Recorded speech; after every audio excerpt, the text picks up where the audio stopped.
दोस्तों बिहार का स्वर्ग रोहतास।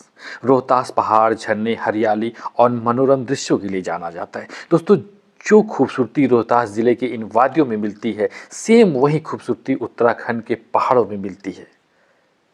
तो आइए जानते हैं दोस्तों कि इतनी खूबसूरत से रोहतास ज़िले के 10 फेमस प्लेस कौन-कौन से हैं, जो कुछ ही मिनट में आपको हसीन वादियों का सारा लुत्फ़ और आनंद दे देंगे।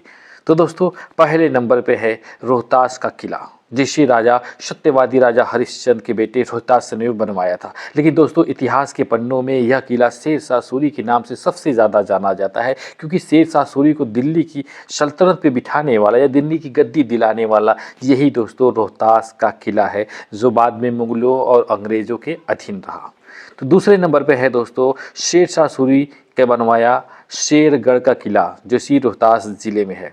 दोस्तों इस किले की खासियत है कि इस किले को पूरी तरह से पहाड़ के अंदर बनवाया गया था। दोस्तों माना जाता है कि शेर शाह सूरी ने इस किले का निर्माण अपने कीमती खजाने की हिफाजत के लिए बनवाया था, पर दुनिया के सामने उसने यही शो किया कि यह बिहार और उसके आसपास के क्षेत्रों की सुरक्षा और निगरानी के लिए बनाया गया है। दोस्तों तीसरे नंबर पे है करमचट डैम, जिसे दुर्गावती डैम के भी नाम से जाना जाता है। चूँकि दोस्तों ये दुर्गावती नदी पे बना हुआ है, इसीलिए इसकी खूबसूरती बहुत ज़्यादा है। दोस्तों पास ही में गुप्ता धाम है, पास ही में शेरगढ़ का किला भी है। दोस्तों दो पहाड़ों के बीच में बसे हुए इस डैम की वजह से इसे स्विट्ज़रलैंड भी कहा जाता है। दोस्तों आप यहाँ पे नौकाएं भी चलती है, और अगर आप यहाँ पे आकर के नौका का आनंद लेते हैं तो आपको एकदम 100% स्विट्ज़रलैंड का ही यहाँ पे पूरी तरह से अनुभव होगा। चौथे नंबर पे है दोस्तों पायलट बाबा का आश्रम, जिसे पायलट बाबा का मंदिर कहा जाता है। एक आर्मी का पायलट जिसने सेवानिवृत्त होने के बाद पूरी तरह से खुद को आध्यात्मिक कर लिया। उन्होंने देश ही नहीं विदेश में भी अपने कई आश्रम खोले हैं। दोस्तों यह आश्रम सजीव मूर्तियों के लिए और बेस्ट स्टैचू के लिए जाना जाता है, क्योंकि यहाँ पे बहुत सारे देवी देवताओं का वास मिलता है। साथ ही साथ दोस्तों यहाँ पे एक द्वादश ज्योतिर्लिंग भी स्थापित है। पाँचवें नंबर पे है दोस्तों तारा चंडी धाम या तारा चंडी मंदिर। दोस्तों 51 शक्तिपीठों में से एक माँ तारा चंडी का ये मंदिर है। यहाँ पे दोस्तों माता के चंड स्वरूप यानी बाल स्वरूप की पूजा की जाती है। दोस्तों मान्यता के मुताबिक यहाँ पर चंड नामक राक्षस का आतंक बढ़ गया था, इसलिए माता ने उसका वध किया। तभी से माता को तारा चंडी के नाम से यहाँ पे पूजते हैं। दोस्तों यह सासाराम से बाजार से थोड़ी दूर पे दोस्तों हाईवे के एकदम नज़दीक सटा हुआ है, जहाँ पे कि आसानी से जाया जा सकता है। छठे नंबर पे है दोस्तों चौरासन मंदिर। दोस्तों यह मंदिर सत्यवादी राजा हरिश्चंद्र ने पुत्र प्राप्ति के लिए बनवाया था। कैमूर की ऊंची पहाड़ियों पे दोस्तों ये बना है। पास में ही दोस्तों यहाँ रोहतासगढ़ का किला है। दोस्तों इस मंदिर पे जाने का जो रास्ता है ना, बहुत दुर्गम रास्तों से होके जाया जाता है, क्योंकि 7वीं सदी में यह मंदिर बनाया गया था। इस मंदिर को बनाने के बाद राजा ने 84 यज्ञ किए। उस 84 यज्ञों की याद में इस मंदिर पे 84 सीढ़ियाँ बनाई गई है, इसीलिए दोस्तों इसे चौरासन मंदिर के नाम से जाना जाता है। यह शिव जी का मंदिर है और एक जगता मंदिरों में आता है, यानी अगर आप यहाँ पे जाते हैं मन्नत मांगते तो आपकी सारी मुरादें पूरी हो जाती हैं। 7वें नंबर पे है दोस्तों शेर शाह सूरी का मकबरा।